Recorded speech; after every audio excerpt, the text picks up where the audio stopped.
Advancing Equity and Diversity in Student Affairs, a festschrift in honor of Melvin C. Terrell, has a twofold purpose.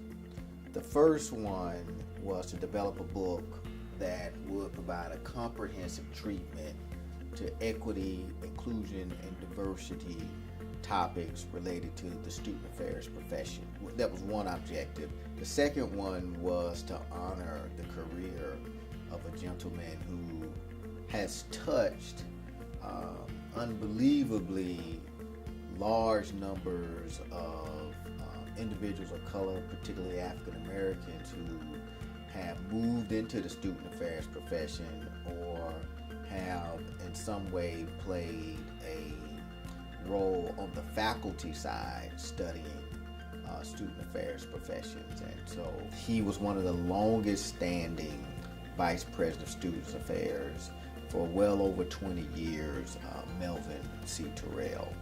And so the book was set to address these two pillars of interest, and it knitted together in a pretty interesting way. I got to edit this with two of my former students, LeVar Charleston, who is assistant director in the Wei LAB here, and Cornelius Gilbert, who is an assistant professor at Northern Illinois University.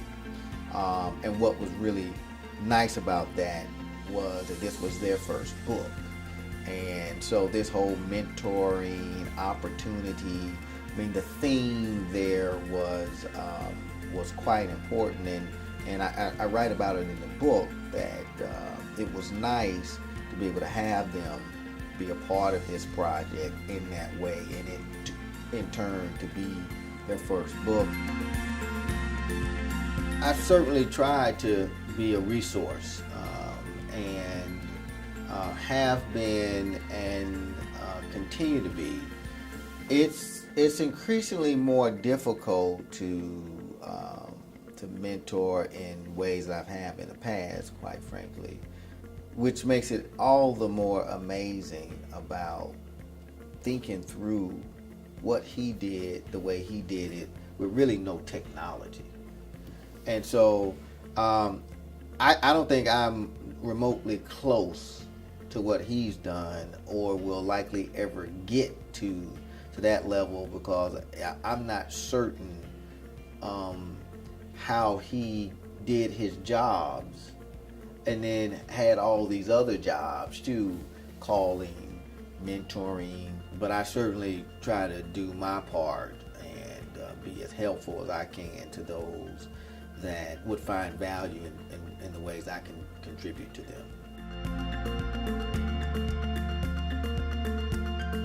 For this particular book, it has been linked to a foundation that has a scholarship in the name of Melvin Terrell. So the royalties, all the royalties that would have accrued to the editors are going to the scholarship.